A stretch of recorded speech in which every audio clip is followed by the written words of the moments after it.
Welcome to the first session of Socratic dialogue reading. So the objective of the session is to see how learning can be fun and meaningful. Fun and meaningful when we go deep. So I will not talk too much about it. I will read the questionnaire and maybe ask you some questions around what you observed in the questionnaire. So through that, hopefully we can, learn this better. So I'm sharing my screen. So you can download a lot of these questionnaires on, Session and Deep Thought website. We usually make it available for anybody to read and to download and read because we would like to get feedback from different people to make this better. Over the years, the questionnaires of Deep Thought have only got better. So usually our questionnaires have analysis and synthesis, two sections. So in analysis, the subject background is obtained, and then in synthesis, that subject background is utilized to solve some real problems. And we evaluate students based on 5 criteria in all our competitions. Are the students able to give us examples to defend their claims? A lot of times we make statements like we'd like to improve students' thinking. We'd like to do this, we'd like to do that. But whatever claims we are making, do we have a example to offer? So we evaluate students on whether they're able to give us examples. Because if you can give an example. Can you zoom it? I'm not able to see. Sure. Is this legible? Oh.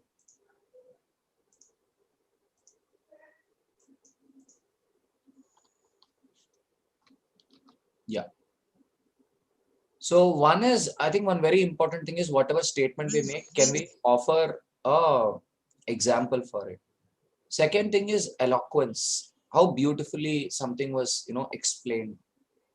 I mean, more than beautiful, I would say how effective was the speaker in, conveying the argument. And rigor, were the arguments just told as such, or were the potential loopholes of the arguments thought through beforehand and then presented? So some of the children actually make a statement. They come up with an idea. Okay, my idea is to have a school club which does this. This may actually fail for this reason, but this is my backup, and so on. So potential flaws are actually seen through beforehand. So rigor is something we look at. Robustness, is the model robust? If one or two conditions change, is the model going to change, or is the model still going to be robust? For example, certain businesses, even after COVID, they didn't collapse. They're still standing strong because the model of the business is robust. That even if the conditions change, the model still stands strong. Robustness is a very important virtue in the sciences. So now, unfortunately, in school education space, many kids grow up without even understanding what is robustness. But I believe this is a virtue. See, we teach integrity, honesty, sincerity, and all of that. But I believe apart from integrity, sincerity, honesty, and all of these things, these virtues also are to be taught. Rigor, robustness, elegance. Elegance is so dear to mathematicians. They would like to see a sense of beauty in whatever arguments are brought out. So these are the 5 things we emphasize whenever students come up with their ideas. Now, why do we emphasize on these 5 things? So that kids are exposed to these ideas. As they grow up, they have at least heard of it. So at school level, even if they're not serious about it, that's okay. But when they come to college, because they've heard it like 6 times, 7 times all through school, they'll probably be serious about it when they go to college. They're serious about it at school level, great. They're serious about it only when they turn 30, even that is okay. But our objective is to expose them, to make sure eventually they, care about it. So now I'll start reading the questionnaire. This questionnaire was about deep tech leadership. What is leadership in the context of deep tech age? I mean, we all talk of leadership, and some of the schools and some of the education companies are still lost in 20th century model of leadership, which is about giving charismatic speeches. But 21st century leader, your quintessential 21st century leader is a Satya Nadella, who may not be a charismatic orator, but has delivered 5x growth to Microsoft. So a 21st century leader is more of a problem solver than an orator. So what does leadership mean in the 21st century context is what this questionnaire is about. So I'll start reading the first analysis passage. So I would request you to come up with detailed reflection of what you think after I finish reading the first page. Monopolies. What is a business? When did you last buy from them? When did you last buy from a business? Do they have competitors? Whichever business you bought from, do they have competitors? If you were the prime minister, would you want more businesses or less businesses? Would you want private businesses like Britannia and Parle to serve your people? Or would you want government companies to serve them? What would be the difference between private companies like Airtel or government companies like BSNL? Should the government plan the economic activity, that is what to create, what to buy, what to sell, or should it leave it to the market forces? That is what the customers want and what the companies make. Supply is what the companies make and demand is what the customers want. So should it be left to the market to decide what the buyers want to buy and what the sellers want to sell, or should the government plan it? This is the first question where children think about. Then capitalism and economic thought asks for free market forces to operate. Why? Now, it means that the market is left free to do whatever it wants.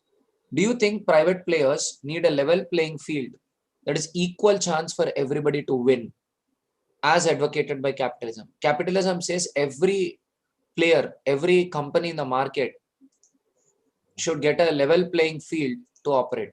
So do you think that is correct? Why is it that most countries have opened up to capitalism? Do we see competition in capitalism? Why did most countries open up to capitalism? Even China, which is a communist country, opened up to capitalism and is engaging in some form of capitalism. So, and do we see competition in capitalism? Can you think of some industry with a lot of competitors? Let's say food. Do you have a lot of competitors? So Britannia, Parley, and so on. What happens to companies when there's too much of competition?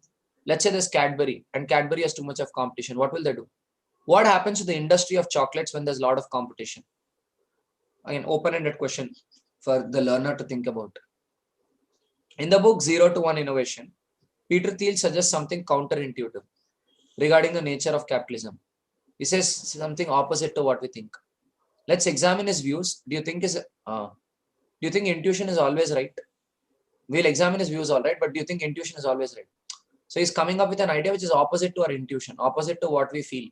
But what we feel, is it always right? If there's a lot of competition, are companies forced to drop their prices? If I am selling pani puri on the road and if other people are also selling pani puri on the road, will I be forced to reduce the price of my pani puri? If there's cutthroat competition, would companies be able to innovate? If there's so much of competition that the other companies may come and take away my customer, will I be able to innovate? If a small mistake can let competitors take over, if a small mistake can let competitors take over, would you risk trying something new? Would cutthroat examination competition allow kids to innovate? Would companies need a cushion of few failures being okay, that is forgiving customers? Would you innovate if the entire class lags behind you? Entire class is way behind you. Would you then innovate? Would it be possible to, if you have a monopoly? So as a business, if you have a monopoly, that is no competition, would you then be able to innovate? Can you think of companies with monopolies? So we're saying that cutthroat competition can kill innovation, right? Does it? That's something for you to think about. And would there be more innovation if you do not have competition, where you have the luxury of making some mistakes? And can you think of some companies which have a monopoly, where there's that company in that business and nobody else is there? Why do governments create laws which reduce chances of companies creating monopolies? Governments create all kind of laws where companies do not get monopolies. What happens when a company gets a monopoly? When Microsoft launched Internet Explorer and gave it for free to the users, Microsoft launched Internet Explorer and gave it for free. The government sued Microsoft as it violated antitrust law. Do you think Microsoft broke anybody's trust? What happens when one company takes over an entire industry? Can they turn into superpowers which cannot be stopped? What if any government has to close down Google or Microsoft? Now you're saying government can still control the business. But if government closes Google or Microsoft, would that be easy today? Why can't government just create another such company or simply take over the company by appointing its own people?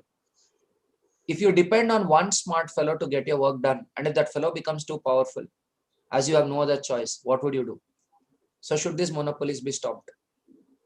Why do companies posture as though they have no competition? Companies behave as though they have no competition when they actually have a monopoly. Companies actually have a monopoly. Like if I own 95% of a small market, I will not tell you that I own 95% of the market. I will tell you that I have 30% of a bigger market. What does that mean? If I'm actually having 95% of chocolate market, why would I tell you that I have 30% of food market? Why will I try to appear like a small player in a big market than a big player in a small market?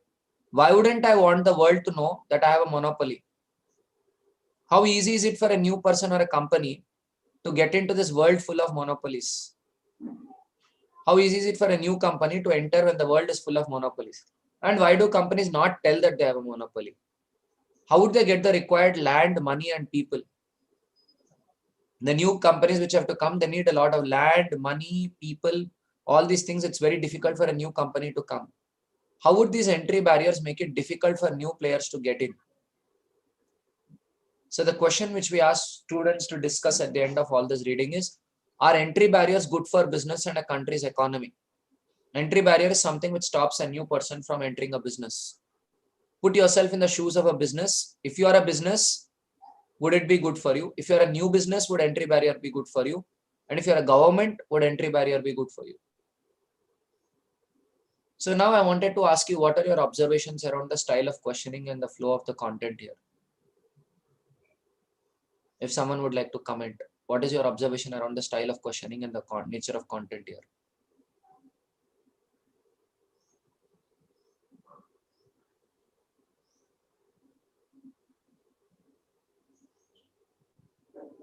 This will be nice if it is interactive. So I hope to listen to everybody's perspectives. Who's going in first? Yeah, can I? Yeah, Rupali, please. So yeah, I think that these these questions that we are talking about are such of a business level questions to ponder on, but uh, talking about it at the school level is leaving the child with a thought to actually to there are too many questions which are intriguing, right? So even if I'm going to buy even a pen, pencil, let's say biscuit or anything, I'm looking at it, I'm actually not comparing it with the other brands also, like is it better for me, or the competition part is there or no, or at the same time I'm thinking about uh, how if I want to to go into business or something. So what are the the monopolies that we are talking about? How can I make my place, or what is it that's not there which I can innovate? Right. This So is the yeah, content specific observation. Around the style of questioning, what do you see? around the style of questioning, I think the questions are something which are very relatable, and at the end leaving a thought to to flow in a content and to think on. Okay. Thanks, Rupali. Anybody else? Tarun, can I go? Yeah, Shairi, please go ahead. Yeah. So, like, firstly, what I can observe is that there is a very definitive link between all the different paragraphs, right? So, from question one to question five, there's a proper structure that the line of questioning follows. Also, the structure would be that it starts from, let's say, a meta level philosophical understanding, which brings in the capitalistic mode of economy, and then to go to subject specific examples, such as monopolies of different businesses within a capitalistic environment.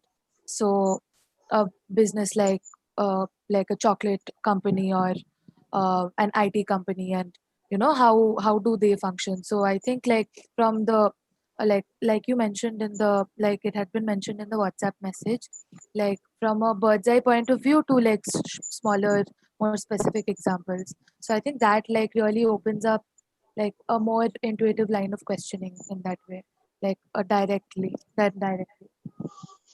Yeah. Thanks, Shairi. Who's going in next? Arun, can I? Yeah, please. Like adding on to what Shairi said, in the beginning of the first questionnaire, right? In the first two questions, they start off with how competition and innovation are linked. So there's one question which says, "Do you think if there's no competition, if innovation is stopped?" So I think I would say no to that question rather than validate that statement.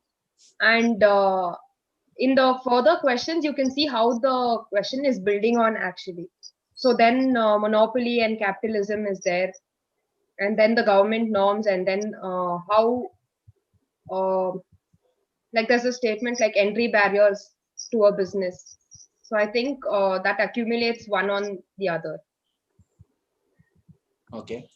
Thanks, Prerna. Who's going in next? May I go in? Yeah, Vidya, please go. Yeah. One, I think, like, let's say we're taking one question. I think it's triggering us to sort of, like think from different perspectives, sort of, exhausting all the possibilities. Like the competition one. So we're thinking of, would cutthroat exam competition allow us to innovate? Or would we innovate when the entire class lags behind us? Or would it be better, if we have the luxury of making a few mistakes? So I think, it's triggering us to think in different perspectives and sort of trying to give us a complete view of it. And I don't know, I felt like the first two questions are like more of like warming us up towards the coming months. And then, like after all the questions, like, that McKinsey thing they say, right? Mutually exclusive, completely exhaustive sort of questions. They're finally being asked to, answer the question of are entry barriers good for business and a country's economy? So Nice. Well articulated, Vidya. Who's going in next? So can I? Yeah, go ahead, Shanali. Oh, no, ma'am, you want to go ahead? No, No, no, go Shonali, ahead. please go ahead. Okay. Sir, I think these questions are like food for thought. Initially, they are well structured. They'll start with giving an sort of an introduction. So the structure is like that. Then it's food for thought, wherein when you read the whole question, it's giving you an overview of all the things that it is talking about. And then you have to think that, okay, and it's kind of also developing one's interest that okay, I should read about this also and try to find relatable things according to the question. Okay. Yeah, Amrita, please go ahead. Yeah, I just wanted to add a point to what Vidya said when she said that the questions make us think from different perspectives. They're sort of open ended where you're thinking about multiple possibilities and everyone can come up with their own perspective. But I also think that the way it's structured, like the intent of the questions is also pretty clear. I mean, the intent itself is to make people think from different perspectives, which is I think very clear in the way the questions are structured. I'd like to ask you 3 questions, all of you. Question 1. You see, first is how many questions do you see in one page? Right, so roughly around 40. Around 40 questions. Can this whole thing be converted into an essay?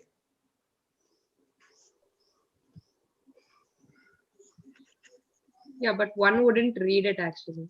That's okay, but I'm asking, can this whole thing be converted into an essay? It looks more like a book than an essay. Like a lot of points are being covered here, right? Like I feel just taking like say question 3 or question 4, you can go deep into each of these questions. The questions are also formed in such a way that they are so open-ended that you can, detail out a little more. Like it's not like just one line question, one line answer, right? I feel it's a lot. Well, what if I tell you that this whole thing is actually an essay in my mind? When I start writing the questionnaire, the whole thing is an essay. Then what happens is, like I wish to tell you that if there is cutthroat competition, innovation would not be there. That's an assertion. That's an assertion, right? If you go by English grammar. But the assertion is converted into a question. Now, one of you said that these are all open-ended questions. But now let me ask you a question, Vidya. Have all the open loops been closed? I think so. Like I said, what will happen? What is the nature? What is the difference between, what is the relation between competition and innovation? Has that loop been closed? Yeah. That you need a cushion to innovate. You're running a restaurant and you do not know if customers will come tomorrow or not. It's an everyday survival battle. Your energies are all focused on survival. Like it's an exam, you don't know if you'll pass or not. You may not innovate, right? Unless you're too brave. Then you're not called brave, you're actually called stupid.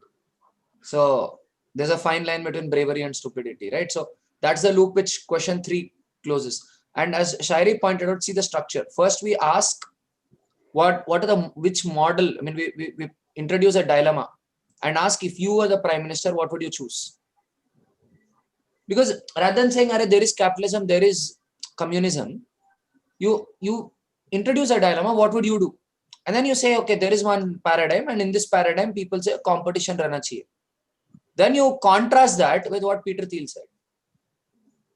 See, if you want the learner to get the wow factor of Peter Thiel, where he says that every business has monopoly only, they'll do time pass, they have competition.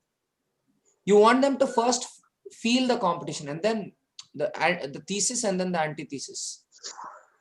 And then we talk about why companies posture. And then we talk about why antitrust laws have and all of that. And think of it, see, there's a lot of business theories being introduced. And important business theories being introduced. But all of that is introduced in the form of a question. Like for a new business, for an existing business, entry barriers are always fantastic. Because it prevents competition from coming. For new business, in a way, entry barriers are good. In a way, entry barriers are not good. You can build a lot of perspectives. For a new business, entry barriers are good because their entry barriers, the value of your business goes up. If it's not easy for somebody to enter into that business, your business is more valuable. But if it's easy for somebody to enter, when you enter, your business will not be able to create so much value. I mean, these are perspectives which can be built. Then from a government point of view, of course, you'd want optimum amount of entry barriers so that the market is not fluctuating too often also. Too many people coming, too many people leaving, the market may just collapse. So you'd want the existing players to have a sense of stability. So these are, again, we don't want to enforce this on children, but we want them to think about it. I mean, it's not that pura management theory ek session mein bol denge, right? So some has been introduced and some is left to them for thinking. And if they wish to explore it, they can go read more about public policy to understand this. Because the idea of this document is not to discuss economic policy, but certain aspect of economic policy has been introduced as I said, analysis is about giving basic subject background. But beyond that, if they find the topic interesting, of course, they can always open some Harvard Business Review articles or some business newspapers articles and go about it. Now, second aspect of analysis is what is deep tech? Can an underdog, David, win over a giant, Goliath? Would Bahubali be an example of an underdog versus a giant? What about a small company like Apple challenging an IBM? Steve Jobs, in fact, took an advertisement in Wall Street Journal, and that was one of the reasons why he was thrown out of the same company which he started. Welcome IBM seriously was an ad which he launched, when his competitors entered his PC market. So would Chandragupta Maurya versus Dhanananda or Chhatrapati Shivaji versus Aurangzeb be an example of a David versus a Goliath? Can David win against Goliath, or is it just a Warner Brothers production storyline? Is it a real life example or a real life example? David winning against Goliath. How does Bahubali win against Kalakeyas? Does Bahubali own proprietary technology? Is his idea of throwing kerosene immersed cloth with cannons? He's throwing cloth, which is soaked in kerosene along with the cannons, right? And then throwing fire arrows. Is that known to Kalakeyas? Do you think Apple's design strength and user-friendly nature help them win against the mighty IBM? Are these superhero stories, or can others also emulate them? Was Steve Jobs a fluke or a genius? Either ways, if it's fluke or genius, we should not copy him. No. If it's fluke, you can't get it. If he's genius also, you can't get it. Then why study him? If it's fluke or genius, why should you study him? Can Shivaji win against Aurangzeb? Then question 3 is, in a Telugu film called Magadira, the protagonist kills 100 hand-picked warriors sent by an emperor. Would David need such warriors in his team? Would you be able to fight 1 lakh Kalakeyas with 5,000 Magadiras? If one Magadira can kill 100 soldiers, would 5,000 Magadiras be enough to kill 1 lakh Kalakeyas? 5,000 into 100, they can kill 5 lakh soldiers. No. How would you contrast Bahubali's army of 25,000 Mahishmati soldiers with 5,000 Magadiras? Bahubali with 25,000 soldiers wins against 1 lakh Kalakeyas. But would he even need 25,000 soldiers if he had 5,000 Magadhiras? So how many Magadhiras do you think Bahubali would need to fight Kalakeyas? 1 lakh soldiers, each fellow kills 100, 1 lakh by 100, 1,000 soldiers. Now what if Bahubali gets a Maranam mantra to convert his entire army into a Magadhira? In the movie you see there's a speech, right? Edi Maranam, what is death? What do you mean by winning death? He gives a speech. Let's call it a Maranam mantra. If he uses a Maranam mantra and every soldier becomes a Magadhira, would Bahubali be interested in developing such a mantra or an elixir? Why wouldn't the Kalakeyas do it? If Bahubali can do it, why can't the Kalakeyas do it? Fourth question, why are human societies against risk-taking? Why do students and parents prefer rote learning over critical thinking? If the first salary of a child exceeds the last salary of a parent, if the first salary of a child exceeds the last salary of a parent, by the kid accepting rote learning, getting into a good college, followed by a job with a large company, would critical thinking still appeal? Would a parent even be interested in listening to any of your ideas if the first salary of a child exceeds the last salary of a parent by following rote learning? If rote learning works, would critical thinking even be relevant? Is this comparable to crony capitalism?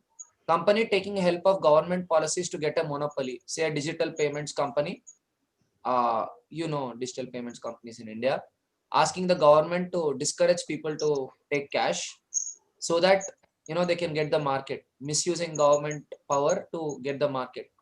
And this leads to a middle income trap. What is a middle income trap? You reach a point of growth and after that growth, you don't grow further. So this rote learning, can it be compared to businesses abusing power to grow, reach a certain point and beyond that you don't get growth? Rote learning can produce a Magadhira who can fight 100 soldiers. But can it produce a Bahubali who can fight 1 lakh warriors? Is that a middle income trap? How do you overcome a big risk and produce a mantra? Through the system, you might become a Magadhira who can fight 100 soldiers. But can you become a Bahubali who can do innovation and come up with a mantra with which you can kill 1 lakh soldiers? Can critical thinking be a David? Is critical thinking a David against a Goliath, which is rote learning? What is the difference between technology and a use case? Would Flipkart be a new technology or a use case of e-commerce? What about Tesla?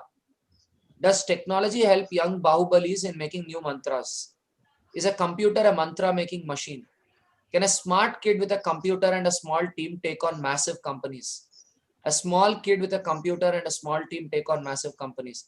Why do we see massive companies starting in a small duration, challenge existing monopolies and create new monopolies in the last 2-3 decades? Even more in the current decade. SpaceX, Uber, Oyo Rooms. Would technology, which is known to everyone, but the technology is known to everyone, but the use case is innovative, or deep technology which is developed by your company and which is a secret, help in mantra making, which will give you better mantras? Like Flipkart, do they use own technology which is known only to them? No. E-commerce is something which is a concept and even the technologies they use are well known in the industry. Is it their own technology? Maybe not. Would that be better, or something like Tesla where it is their own technology not known to everybody? Would that give an advantage? Why doesn't everyone develop deep tech, especially large companies? When you know deep tech gives you an advantage, that is something which you know, which the market doesn't know. That's the definition of deep tech. So question for discussion. How can deep tech help a young middle class college graduate in starting a massive company?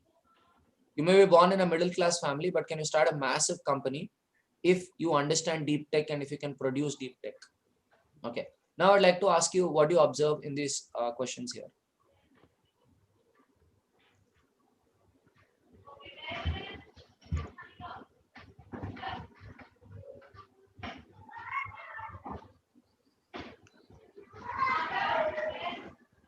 Anyone? What do you observe in these questions?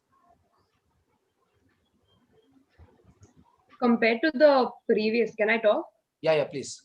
Compared to the previous questions, in the beginning, you were building intuition in the previous questions. But in this, I feel we're bringing in rigor because we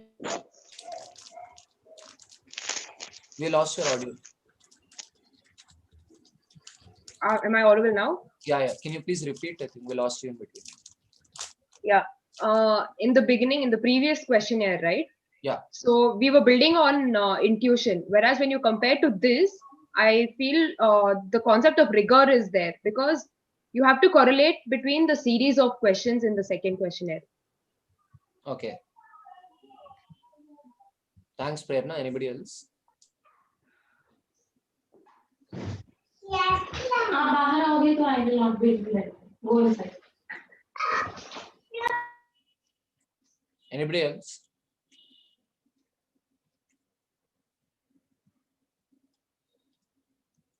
Tarun, can I go? Yeah, Shairi, please. Yeah.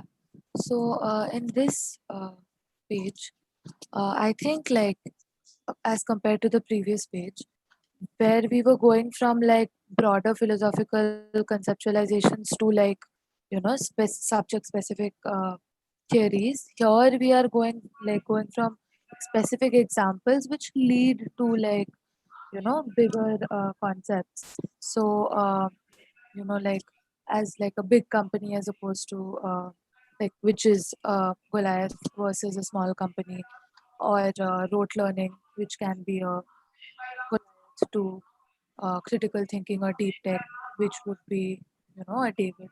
So I think that is a that is an interesting transition. Anybody else? Thanks, Shairi.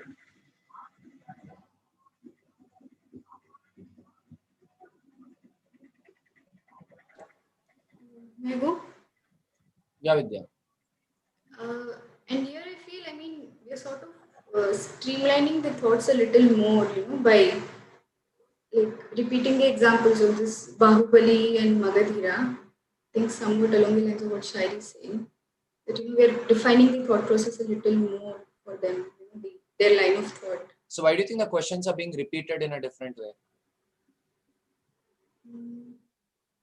Like, can David win against Goliath? Can Shivaji win against Aurangzeb? Can Apple win against IBM? Is it a kind of rhetoric? Yeah. Why is rhetoric used in a dialogue? When you would want to sort of very discreetly emphasize on one, one perspective over the other, or And one more important question is, when I want to talk about deep tech, why this David Goliath wala storyline? Deep tech is you own a technology which nobody else knows. That is what I'm supposed to explain. That I finished in one line. So why these many lines of drama of David, Goliath, rote learning, critical thinking, and all of that? I mean, the 80%, 20% thing you say, right? Pareto's law. Okay. Yeah, that you're building the story and you're making. But what does that story have any connection with deep tech here? I mean, that is what they'll be able to, like associate. What does David and Goliath have to do with deep tech? I mean, I felt like the fourth question was a bit of a jump compared to the first three questions. So probably they'll be pushed to make associations, Correct, but my question is, what does David Goliath have to do with deep tech?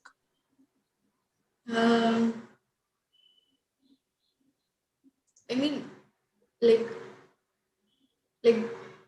there must be parallels between the two, right? If you see the point which is made there, the David wins against the Goliath through proprietary technology. And if you see, one question is also asked, why don't Kalakayas do it? Why don't large companies build deep tech? Because a lot of large players actually become complacent. Now, why is it that you want to tell the next generation that a lot of large players become complacent?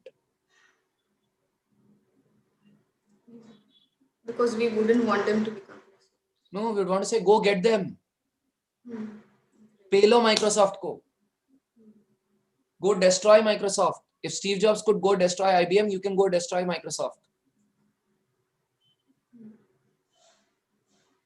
I mean, do you get what we're trying to do through this? See, do you agree with me that kids believe that these are massive things and you can't change things and you've just got to accept life the way it is there? Now, when you go and tell kids, ki, we can be a David, the whole world is like surrendering to a Goliath, but you can be the David who can be a challenger and go and destroy all these monopolies. Everybody said, Mughal rule is what is going to be there, but there was a Shivaji who could go and challenge it. There are people, and through human history, there have been. Now, let me tell you one thing. Let's say you're talking to a school kid. The school kid listens to 99 stories of how a powerful person was able to destroy everyone. And the school kid listens to one story of how one person was a challenger and could destroy the power. Which one do you think has greater impact on the kid? The 99 stories as a collective or this one story? I feel the one story. But why don't those 99 stories together have a greater impact when they're 99 and they're outnumbering the one story? I think somewhere deep down we all resonate with the spirit of Okay, now winners. Let me ask you a very different question. Let's say 99 people go and tell a child ki your thinking is wrong, this, that, don't think this way, accept. One person goes and says your thinking is amazing. Do you think this one person's voice can outnumber this 99 people's criticism on a child? But does this apply to adults? No. But why does it apply to kids? They're still fresh, right? Somewhere. Not completely fresh, but they still have something left in them. That's why in so many movies also this emotion is so beautifully captured. Where there is slavery around, but there's a kid who's going and challenging. And then the entire group gets that confidence because there's a kid who's rebelling. So the idea here is to show how monopolies can be shattered by a David. But if you want to be a David, it's not just a Sanjay Leela Bansali storyline or a Warner Brothers production. But if you have to put it in reality, you've got to have this proprietary technology, or you've got to have something which is known to you, which is not known to the others. And what are we saying towards the end? You could be born in a middle-class family, but you're not in a disadvantageous position. That's what we said, right? A kid with a computer and a small team can take on massive companies. Do you believe you're inferior to the others, or do you believe you're a challenger? That's what the questionnaire is trying to establish. Next, I'll read the last part of the analysis. Synthesis, I think you guys can go through if you're interested. Can you think of examples of deep tech? A way to 3D print houses, save money, and decrease the construction time? Can you teach a software to analyze medical history of a patient and then communicate it to a doctor with the required medical insights? The software only reads the whole medical history and gives the summary to the doctor कि अरे ये patient का ये है and ये है. What would be the difference between narrating facts versus something like explaining related incidents in the past, comparing symptoms and narrating it with the doctor? Is the software just telling facts to the doctor, or is it taking insights and telling? Should the doctor search for the symptoms manually, or should the software do it? What are the symptoms? Should the software only scan everything and tell, or should the doctor have to search for it? Would this software require knowledge of programming, or would it require knowledge of medicine? If you have to make this software, what knowledge becomes more important, programming or medicine? If you were to make this software and if you're allowed to study only medicine or only programming, what would you study? In a college, you're formally allowed to study only medicine or only programming. What would you study? So again, the thought which is being introduced here is that domain knowledge is probably more important than technology. Somebody else can make the technology for you, but you should have an overview of how to solve the problem. Next, why don't all wealthy companies, that's one perspective. Another perspective is you still need an overview of technology to understand what is possible in technology. But again, you'll need the overview of medicine also, what is possible in medicine. Why don't all wealthy companies invest in research and innovation to develop new mantras? With deep tech, would education be a necessity for a businessman? Especially if anybody here is from Gujarat. Gujaratis take pride in saying that they don't need education, right? I think deep tech age would be the wake up call for all the traditional families where education is condemned or ridiculed. So With deep tech, would education be a necessity for a businessman? Why do we see several Indian businessmen, especially family businesses, undervalue education? Are they at the risk of getting into the middle income trap? That is, you reach a certain economic growth and beyond that you're saturated. Should the businesses be scared of this change? Would the Kodak or Nokia story have some lessons for companies which don't innovate? Anybody here heard of Kodak? Okay, I think we have enough people old enough to have seen Kodak. So Nokia, yeah, still there, but I hope somebody has seen what kind of domination Nokia had over mobile market earlier. Nokia, BlackBerry, these are wonderful stories of what arrogance can do to a corporate. Why is it difficult for companies to change? Would we need a generation of critical thinking, educated kids to help companies in changing themselves? I mean, do you think Nokia didn't know that they're supposed to change? But why were they not able to change? Would we need critical thinking, educated kids who will not fall into the middle income trap? Is change faster now in 21st century? Were Flipkart, Amazon seen as major recruiters 10 years back? This questionnaire was written in 2018. In 2008, were Flipkart and Amazon seen as major recruiters in a college? Would students aspire to get a job in Flipkart or Amazon? That time TCS and all were dream companies, right? 2008. What about mobile apps like Swiggy or Ola 5 years back? In 2013, would even people think of Swiggy, Ola and all? Why so much of a change now? Can youth focus on skill building when the world is changing so quickly? We say it's about skills, but what skill will you develop when the skills are changing?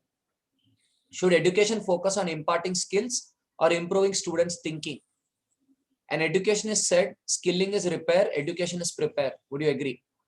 Imparting skills is a repair, but education is prepare. Would you agree?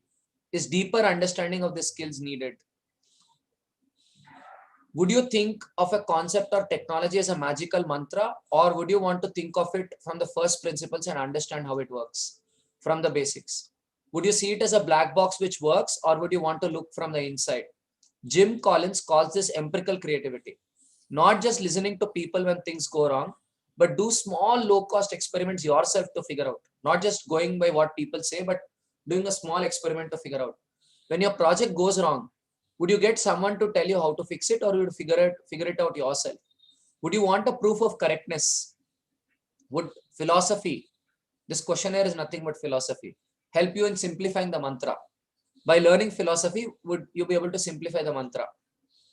What is the difference between a Bahubali who leads 2000 Magadhiras and an Elon Musk who handles 2000 smart kids with a computer? Who is more powerful? What is the difference between leading people and people plus machines? Would Elon Musk need a vision or imagination to see the future? Would Elon Musk critically question his technology and seek proofs? Would we need an army of critical thinkers to come out of an education system which encourages students to imagine when they're learning and to see proofs? Does this imagination come out of diagrams and animations or out of questioning? Does this imagination come out of animations or out of questioning? This question is addressed to Byju's. Did you see any videos of businesses in this questionnaire? Did you see any videos while doing this questionnaire? Did you imagine how? You probably imagined a lot more while reading this questionnaire than while watching videos. Then the question for discussion. If you have another 10 to 15 years before starting your own deep tech company, imagine an 8th class student is reading this questionnaire. Imagine an 8th class student is reading this questionnaire at the age of 12. At the age of 27, that student is going to start the company. What would you start doing today? What would be your roadmap? If 15 years down the line, you have to start your own technology company.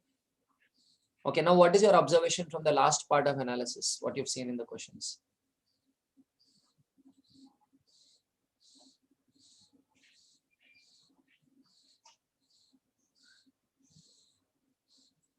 Would somebody want to go in? I'll take two perspectives. Should I go?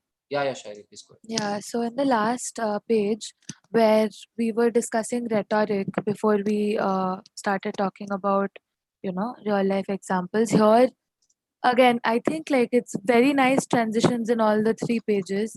Here we have like gone to actual real life examples, of Kodak or Nokia, or even like you mentioned, small businessmen, who have reached that middle income bracket and can go no further. So I think that actually gives like a vivid like it gives you a visualization, or to a reader it gives that visualization which is required and which leads to the question for discussion. Great. Thanks, Shari. Anybody else?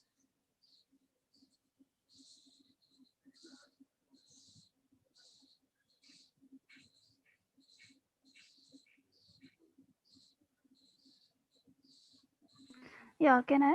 Yeah, Rupali, go ahead. So yeah, I think what the questionnaire of the second page was leaving at the end, like what if you are born in a middle class family, and in the third page we are continuing with the importance of education for business, and at the end, analyzing the roadmap, as in giving the power to the child to start thinking of that place, that what can I do if I have to innovate, or what can I start doing from today. Okay. So, but when the expectation is, when you're told that it's about deep tech leadership, does this kind of go against your expectation? Like you probably be expecting technology content, little bit of Python, Angular JS, dynamic programming, electronics, augmented reality, but you didn't see all of that. You saw history, you saw rote learning and critical thinking. So does this go against the expectation when what was told is we're going to discuss deep tech leadership?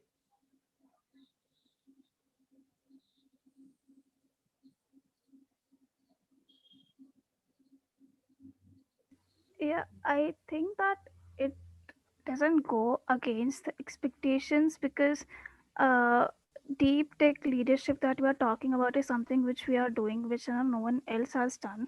So it's not something which is totally different from philosophy or history, but something of which is of interdisciplinary approach, like using it all to convert it into to convert it into technology.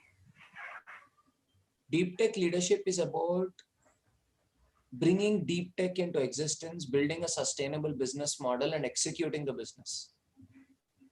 But for that, some fundamental assumptions will have to be challenged. And that is what the questionnaire was trying to do. Was trying to say that there's a middle income trap and one has to come out of the middle income trap to innovate. Which is why deep tech leadership is something which is challenging, because you have to come out of those assumptions. Right? So that's what the questionnaire was trying to do. But anyway, what it does is, in the synthesis part, which is the last part of the questionnaire, we give students five ideas of technology, like Internet of Things, 3D printing. It's explained in simple ways and some examples are given. And the students were asked to pick any 3 technologies and or any 2 technologies and use them to solve a problem. So one of the students, what they said is, they said they will use data science, Internet of Things, and blockchain. So what they'll do is, they'll scan your face, and using data science, using a library, they'll see the size of your mouth and automatically adjust the bottle ka mouth so that you can drink comfortably. There's Internet of Things. So the bottle's mouth is flexible. So by seeing your mouth, the bottle's mouth is going to change. And they said they'll create a blockchain. And how does a blockchain work? You can give feedback on the bottles. If you give feedback on the bottles, you get cryptocurrency. And with that cryptocurrency, you can buy different juices. And the companies would pay cryptocurrency for all the data, so that they understand how to package the juices in a way that people like them. Companies pay cryptocurrency for the data, and users give the data to earn cryptocurrency, and using the cryptocurrency, they can buy juices. Then I asked, companies have juice, users are buying, why should they both come to you? The kid said, they may have juice, they may have data, but I have the technology to connect them. I have the blockchain with me. You see the deep philosophical principle here. There are suppliers, there are buyers, but they both have to be connected with the technology. So my job is not to make a juice or sell a juice. My job is to provide blockchain technology. What do you mean by provide blockchain technology? To make sure that I can gather the data, keep the data confidential and secret, but make sure the insights can go here. And how does blockchain work? Blockchain works on certain cryptocurrency that the kids were able to grasp because they got philosophically deep into what is deep tech. And deep tech is not about blockchain, is not about technically, writing all the codes and all that your CTO will do. But as a CEO, you've got to know how you'll use the technology. So this is one of the things that the kids came up with in 2018. And one of the judges who comes from IoT background was just stunned. He used to go around and tell in colleges, if you can speak 5 minutes about IoT, I will give you a job. And he used to be disappointed going to all colleges, not getting one person who can speak 5 minutes about IoT. I was like, sir, de do na isko job, 10th class bachche ko. He was stunned to see kids, go at a very fundamental level and discuss what is IoT and so on. So I think going very, as Elon Musk says, from the first principles, can you actually reason and think about it becomes important. Now I'd like to show you a very different questionnaire. That is technical, right? This is Idea of India questionnaire, 2018 again, both were of 2018. I'll read it fast at once. So because this is more emotional, so I think it sticks on faster. So why do we need countries? Why do human beings organize themselves into groups? Why do we people form groups? Why did we start as tribes? From tribes, we became kingdoms and then nations. How are kingdoms different from nation states? How are kings different from prime ministers and president? Does king give you freedom? But does a country give you freedom? Why do you want such freedom? Why don't we want to listen to a king? Is a democracy different from a monarchy now? And do we even need patriotism? Do we have to like our country? Should we like our country? What if I don't like my country? Simon Sinek talks of what, how, and why questions while analyzing organizations. But can a country also be seen like an organization? Do most people understand what India comprises of?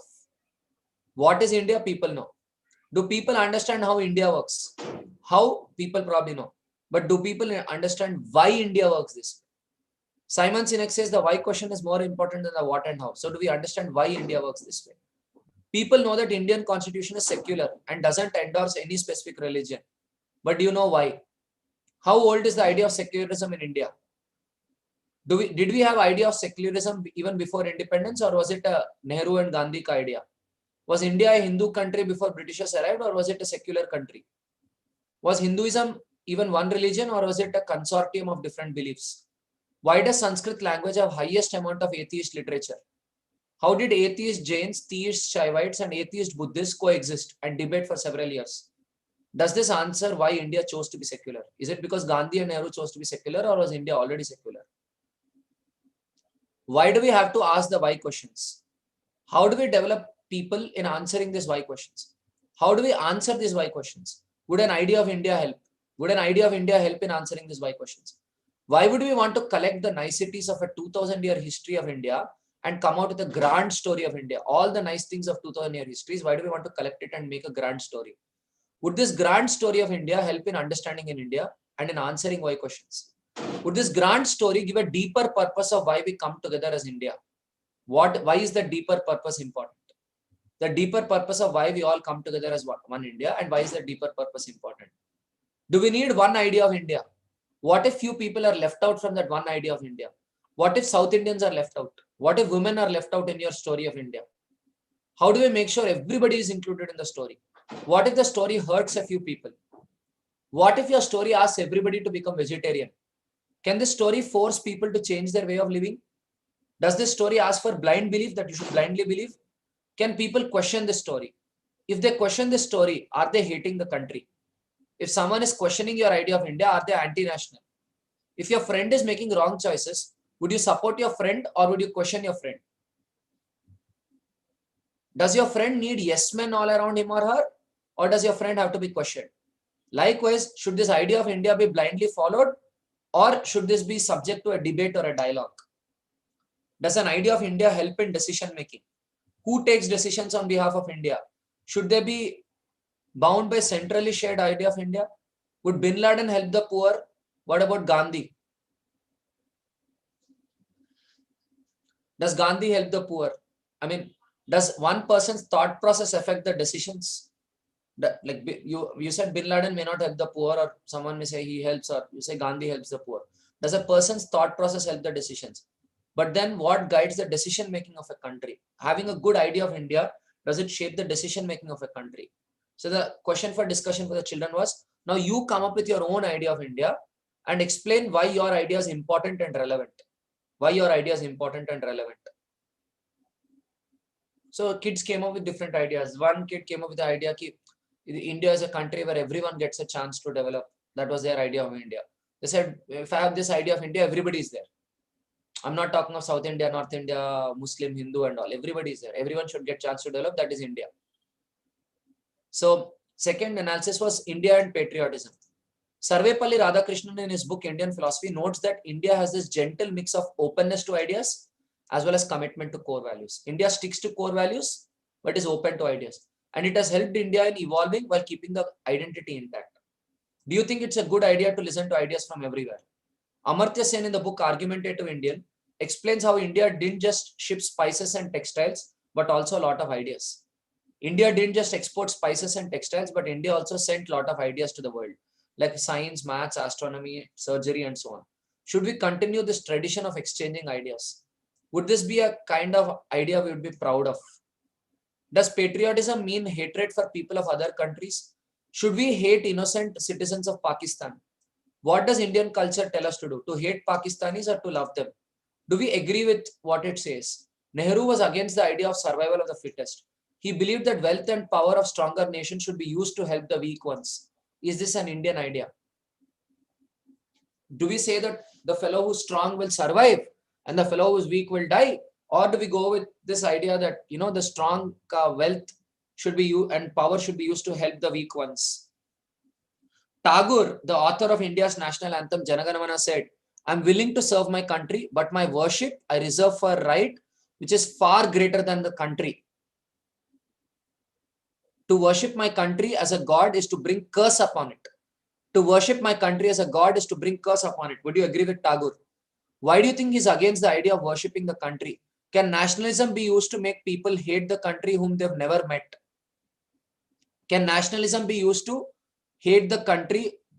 Can people make people hate the country which they've never met? Can nationalism be used to fool people? Were Germans right in supporting Hitler? Can misplaced nationalism lead democracy into a fascist regime? Wouldn't an Indian approach to nationalism be a more contextual one, which critiques the thought before acting? Dr. Baba Saheb Ambedkar questions what would happen if there's a conflict between national interest and marginalized section. What if national interest and marginalized section ke beech mein there's a conflict? Is this an important question? What should happen when there's a conflict between the economy, that is setting up factories, and the farmers? What about tribals and mining? Should the country stand for the weak and oppressed? Why was Nehru against war? Do you think India had enough money to fight in a war? Was chest-thumping nationalism more important, or did India have to educate and feed its already exploited citizens and colonially plundered economy, which Britishers plundered? What is the greatest form of patriotism? Do you think the national flag would like the hypocrisy of the salute, which can't help a poor man? Do you think the national anthem would like the hypocrisy of your mouth, which can't speak for the weak? Do you think nationalism is about twice a year symbolism of singing songs or delivering speeches, or is it about nation building? Do you think nationalism is about twice a year symbolism of singing songs or delivering speeches, or is it about nation building? What is nation building? Is it about standing for the weak and oppressed?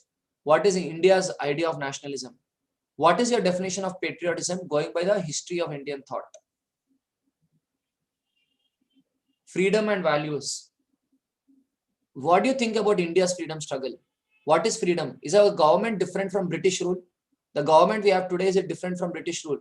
Why did countries fight against colonial and imperial forces? What was the nature of nationalism in India during the freedom struggle? Why were women empowerment and Dalit emancipation an integral part of the struggle?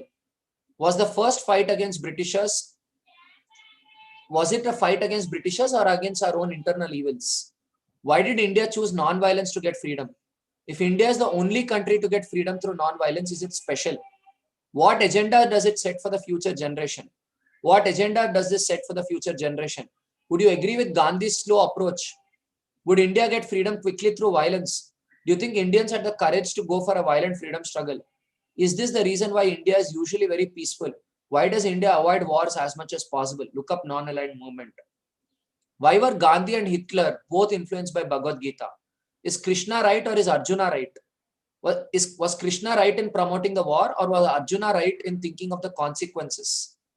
How does Krishna succeed in getting Arjuna to fight and kill his own cousins? Why do you think Hitler got his soldiers to carry a pocket Gita? It was actually one of his war generals. But then who survives the Mahabharat war? Why do both Pandavas and Kauravas die? Why did Gandhi take Gita as a message of peace? Why doesn't Krishna warn Arjuna that war will kill everyone and nobody will be spared? Why did Hitler ignore this warning? Why did Oppenheimer derive inspiration from the Gita while developing nuclear weapons? Does Gita help in going against your own conscience? Was Gandhi a coward? Why did he choose peace or non-violence?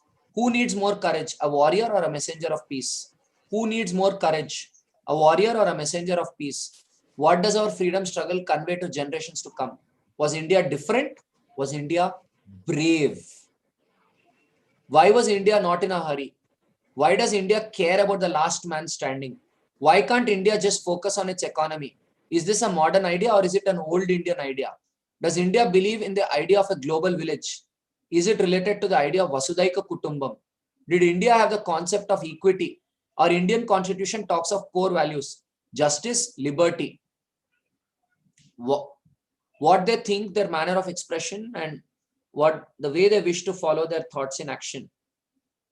Equality, fraternity, are they modern concepts or did India always believe in them? When we think of India, we think of belief in cultures, traditions, but Amartya Sen calls this an oversimplification.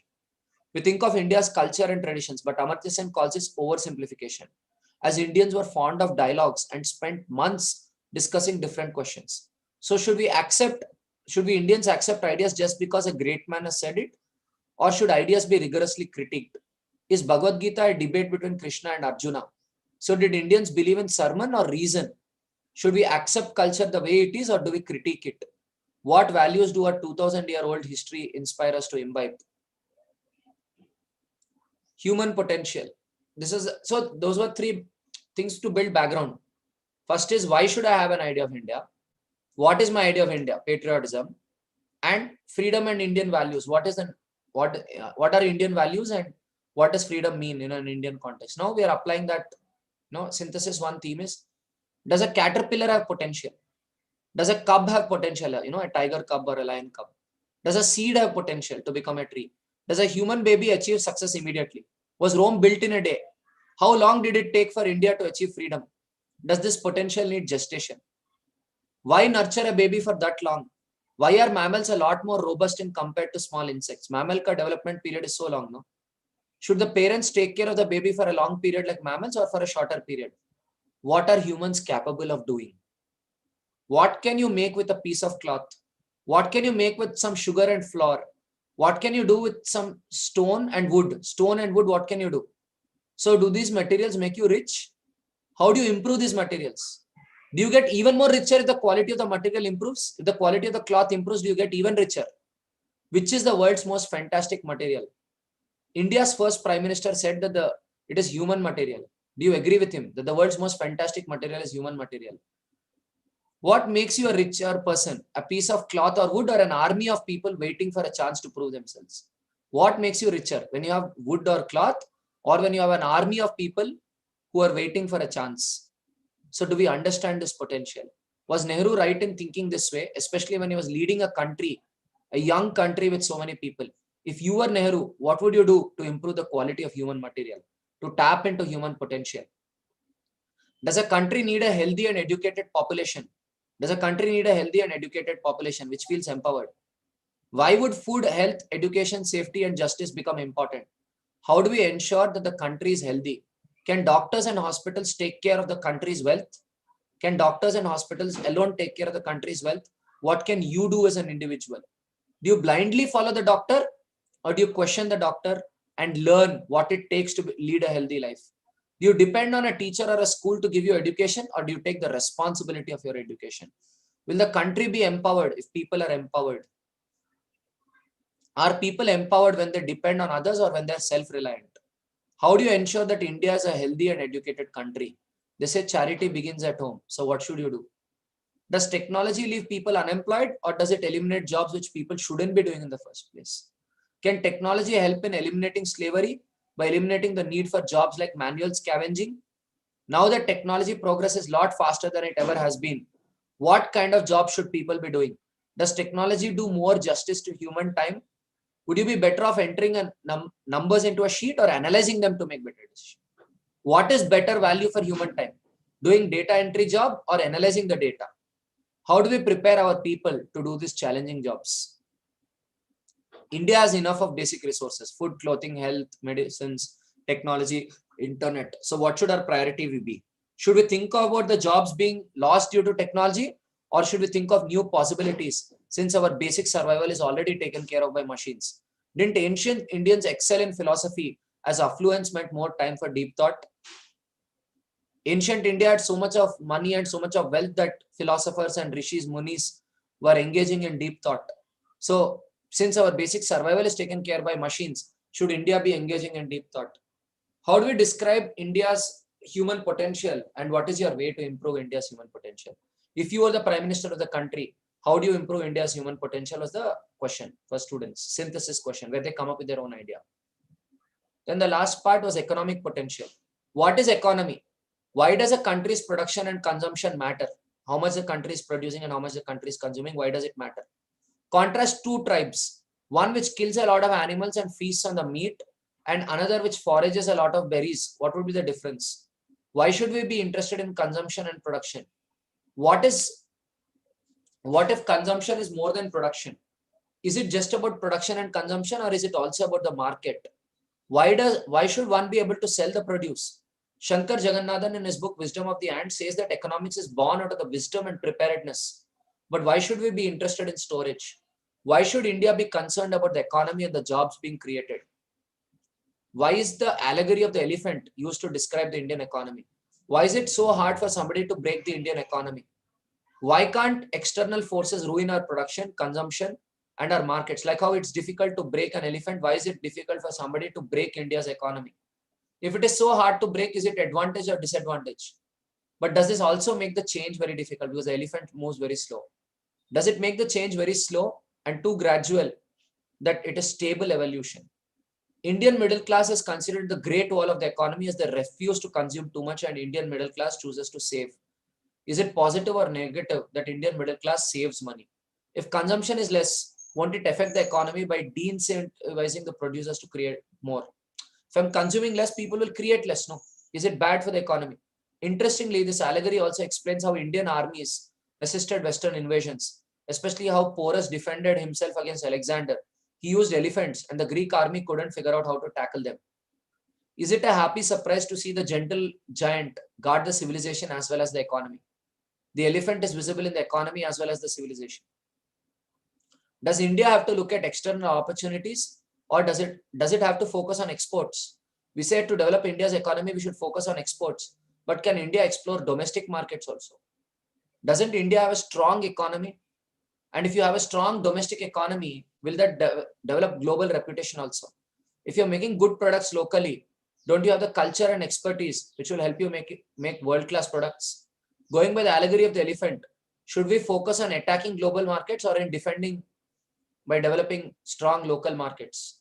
Should we attack the enemy or strengthen ourselves? Google's Eric Schmidt said 40% of Silicon Valley startups are headed by Indians. Our education system works with the premise of creating job seekers, but greater than 85% of Indians are self-employed. They have side businesses even if they have corporate employment. So does this contradict our education system? How do we empower Indians to be entrepreneurially successful so it can happen in India and not in Silicon Valley, or maybe both? Can an elephant be compared with a quintessential Indian student? Can an elephant be compared with a typical Indian student? Do elephants take risks? Do Indian students risk their career? Do they do what the universities and companies expect them to do? Or do they do something which is good for them? Does an Indian college student do what the college asks them to do, or does an Indian college student do what is good for the student? What if an elephant becomes a risk taker? What will happen if an elephant starts running? What will happen to the lion? What will happen to the lion if the elephant starts running? What are your ideas to reimagine the elephant, India's economy, and your role in reimagining India's economy? So this was the questionnaire which was discussed to celebrate Independence Day in 2018. So what are your observations on this idea of India questionnaire?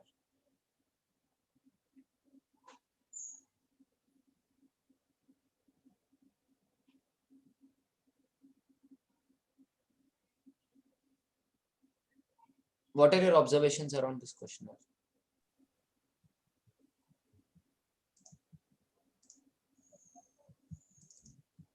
Can I?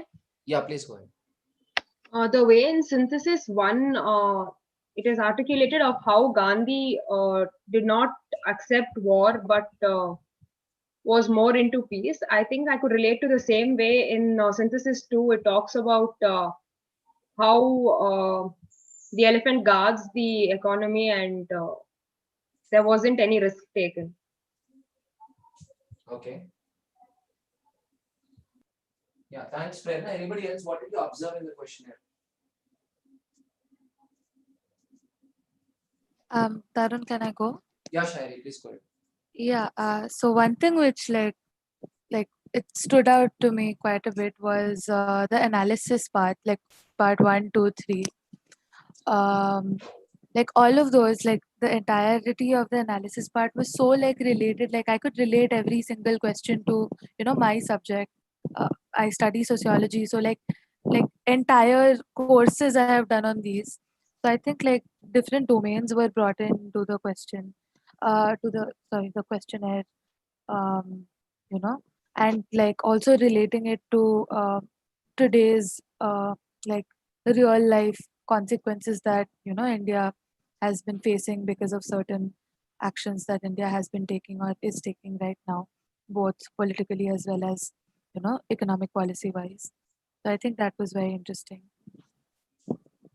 Thanks, Shairi. Anybody else? What did you observe in the questionnaire? Tarun? Yeah, Vidya, go ahead.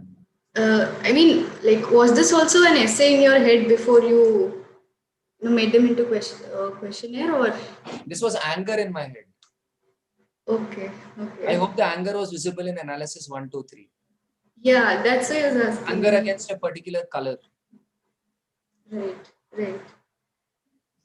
I mean, like that sort of some like a level of subjectivity was visible in the questionnaire. I think I don't know if subjectivity is the right word, but like as compared to the previous set, I think.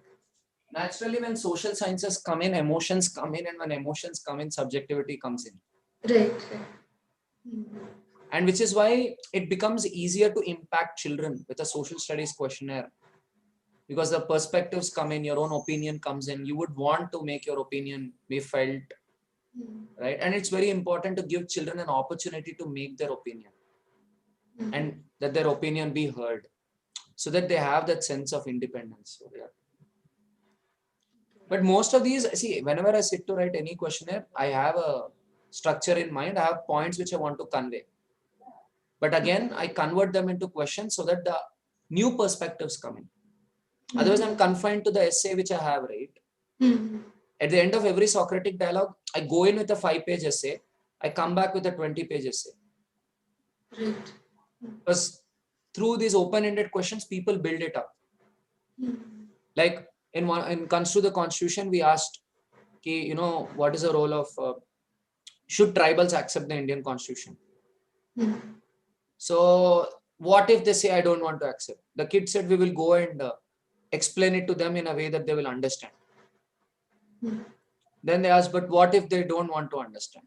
The kid said, we'll find out what they're interested in and we'll use that to explain it to them so that they'll understand.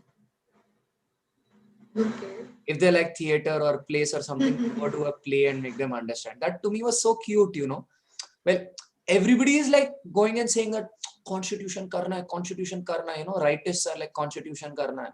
Leftists are like, what about the people who are excluded? Kids are like, Bring people together now. Find out what they're interested in. Start your dialogue with that. Right. Sometimes, problems cease to exist when you think with the innocence of a 5-year-old.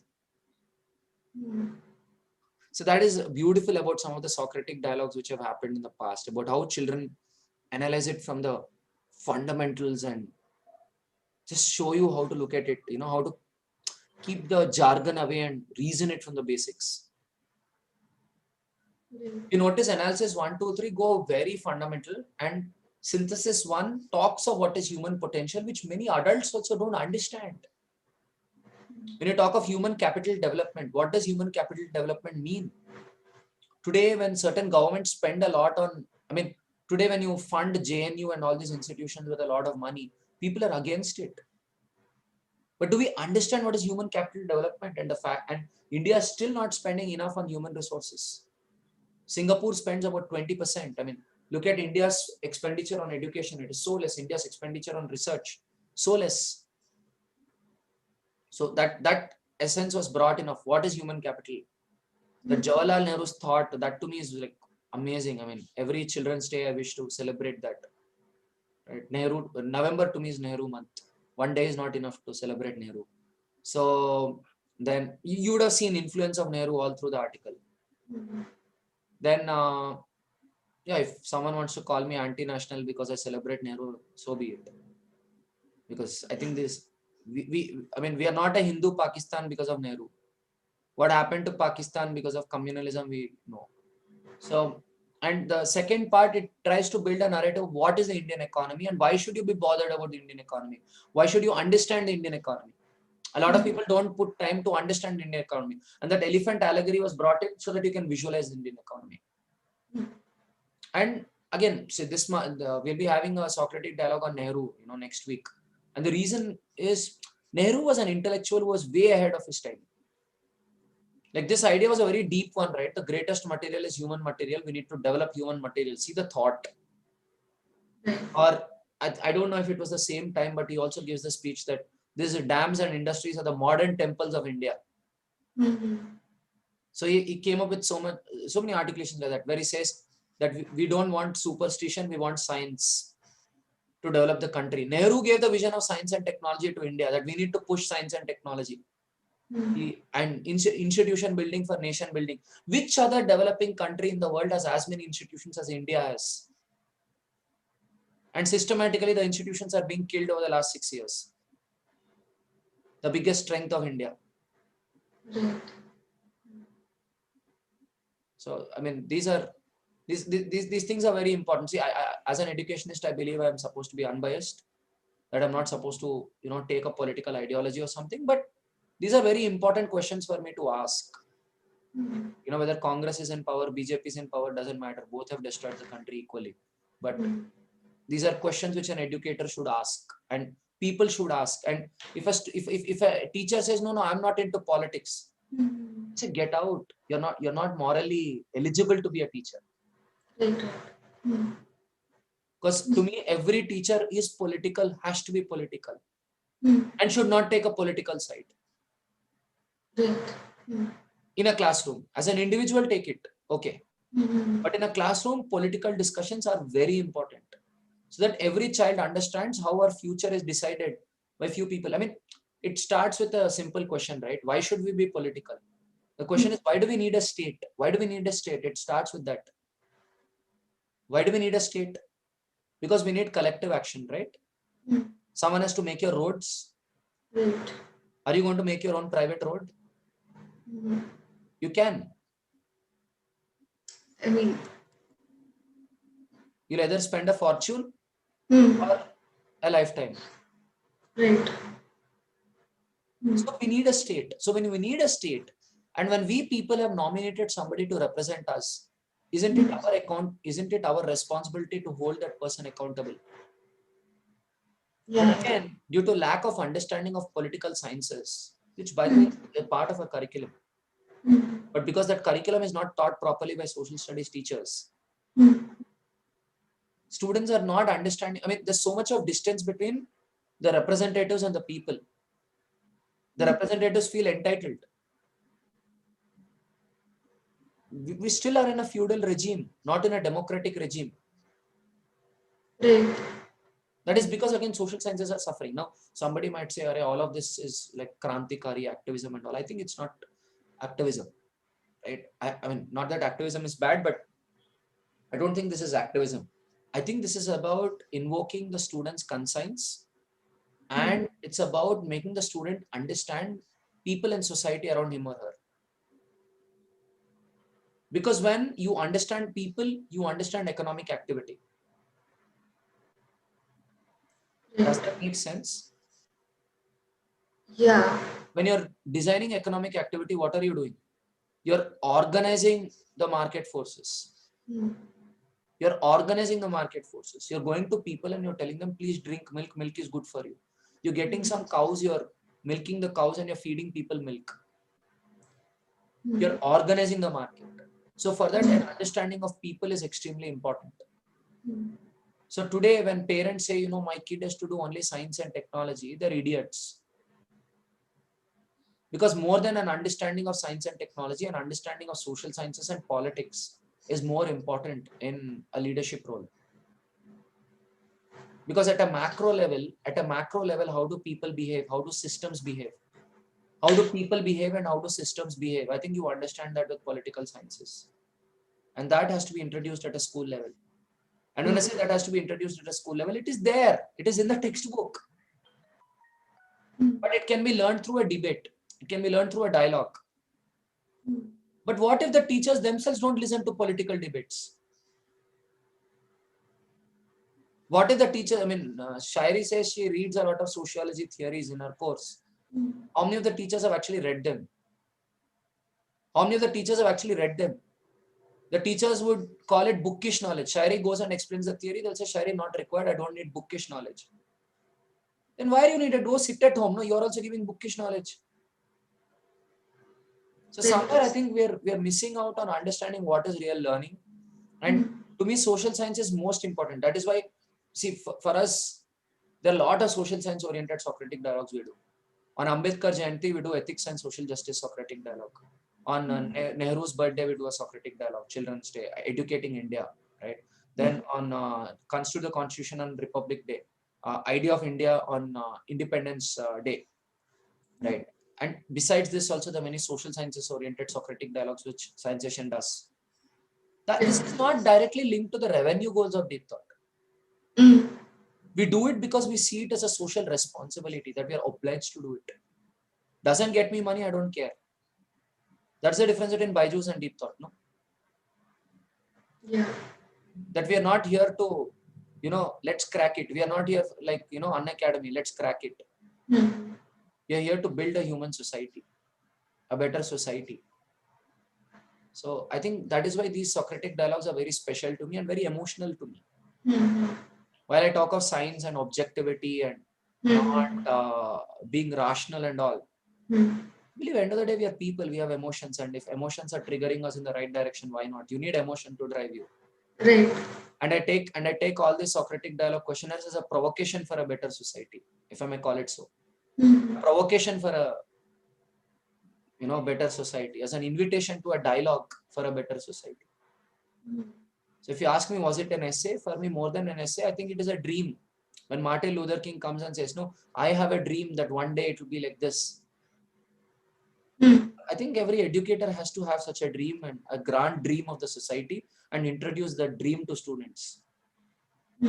That is when the society goes forward, when every educator is a Martin Luther King.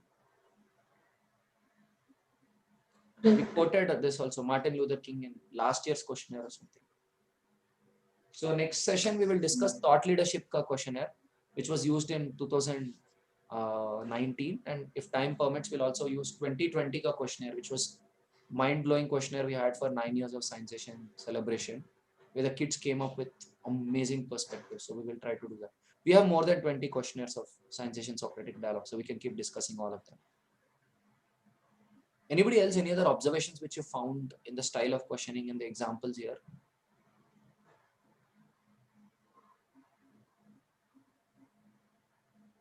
Anybody? Any observations? Can we all go very fast and see the observation? See, the emotion and all is fine. The content is fine. But the style of writing, what did you see? The style of writing.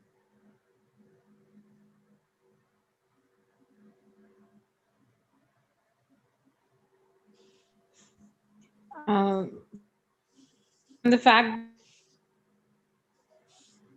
to going to abstract and putting your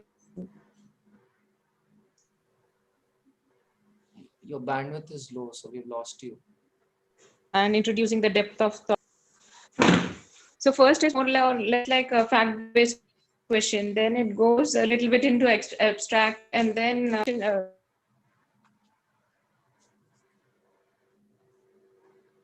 I think we are losing you in between. Anybody else can go in until she reconnects.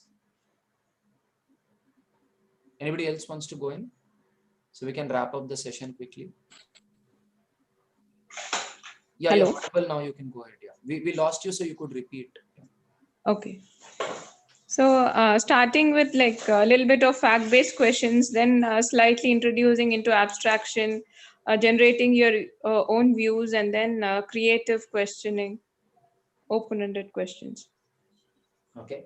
Thanks, Miss Sarita. Anybody else? So how it goes is like initially it's kind of like a comparison question of what it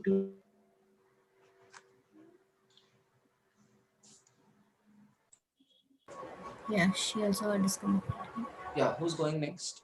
So everyone who speaks is getting disconnected. Yeah, Madhu, I can go. Okay, so it's like initially it started with any comparison or like how it would be. So it goes on like that, and everything has 5 steps. Then it goes up with an analogy of like no, then questioning on how it would be all those things.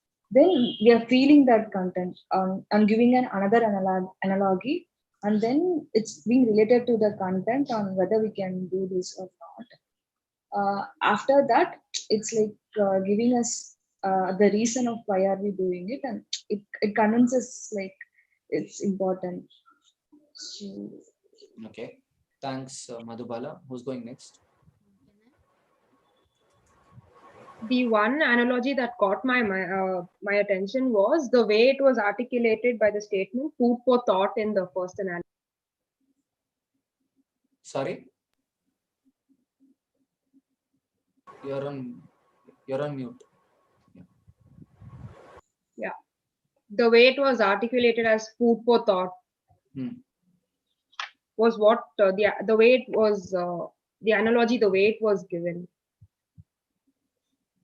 Okay. Can I? Yeah. Yeah, so I think it's interesting how we go to we start with, introducing a sort of conflict, and then we have some different cases where, you get to compare and contrast.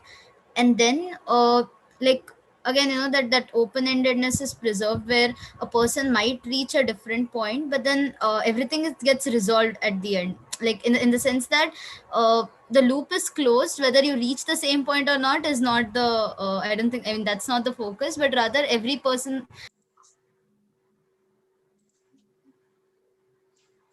Why are we losing everyone who's trying to talk? I also got disconnected. Yeah, I don't know why we're losing everyone who's trying to talk. I don't know. Trust me, I'm not doing anything here. Yeah. Yes, as I was saying that everyone reaches a sort of conclusion in their mind, which might not have, like, it's not the same for everyone, I would say. But then at the end of the question, I think everyone has that feeling that it's resolved. The conflict that was initially introduced was actually, like, analyzed to a point where there is a conclusion, which or a conclusion of sorts which is reached. Right. Who's going next? Yeah, I think that instead of telling the students ki yeah, dude, this is freedom, this is patriarchy, and this is what you should do, and this is what you should not do. Instead of it, we are giving the questions which the Okay. This is a trend. Kya ho raha hai? Yeah, she came back. Yeah, I'm not doing anything. I'm not doing Arnab here. Yeah, go ahead. Yeah, so yeah, instead of telling the terms and the actionable things to students, we are giving the questions to and empowering them to think on. And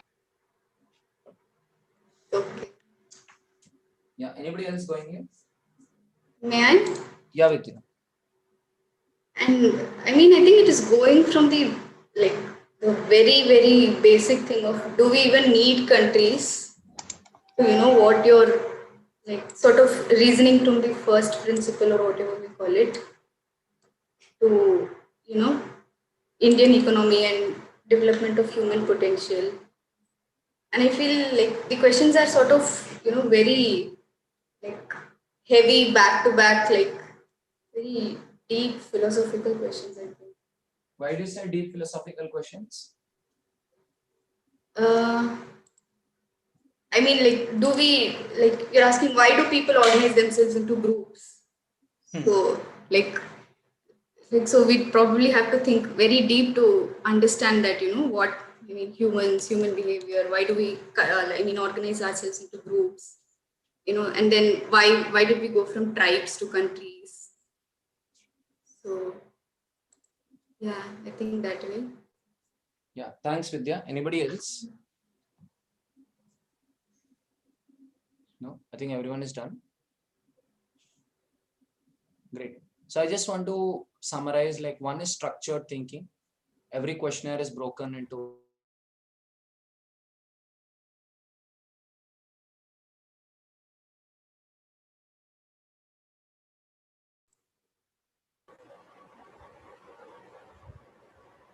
Tarun, you're No, on mute. no, you're not audible.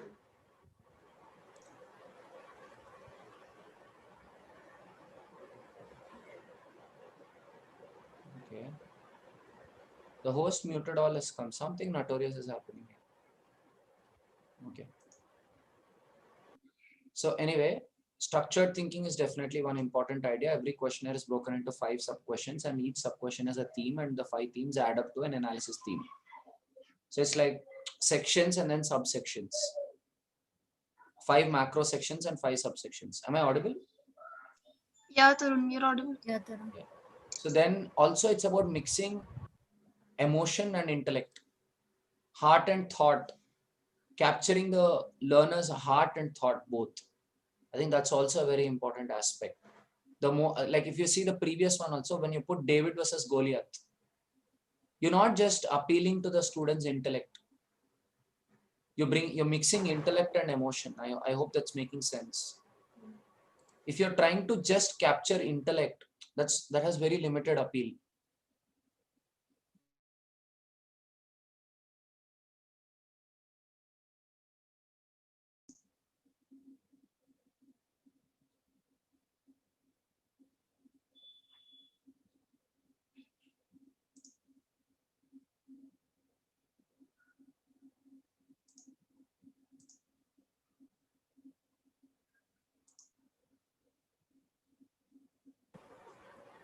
Okay, I get it. Yeah, I think it's some co-host. I don't know. Yeah, I I get think it. they've been, yeah. I sorted it.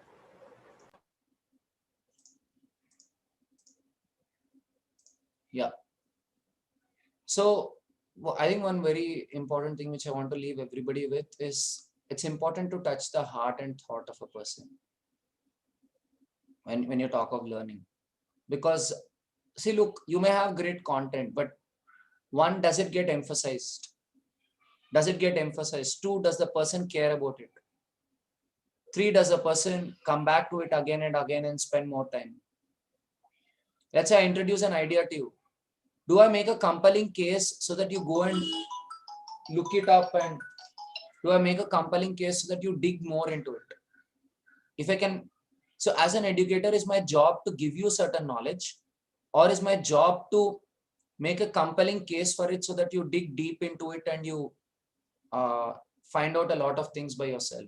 What is my responsibility, right? So if my responsibility is to provoke you, then touching the heart and thought of the learner or the audience becomes important. So that is a thought I want to leave you with. I hope we will have many more interesting Socratic dialogue reading sessions, because there are enough questionnaires which are there on our website. I invite all of you to visit the website, click Socratic Dialogue and download them and read them. On variety of themes, there are questionnaires from robotics to technology to science to economics to social studies to literature, right? The variety of themes on which questionnaires are made available there, right? Bye guys. Thanks for joining in.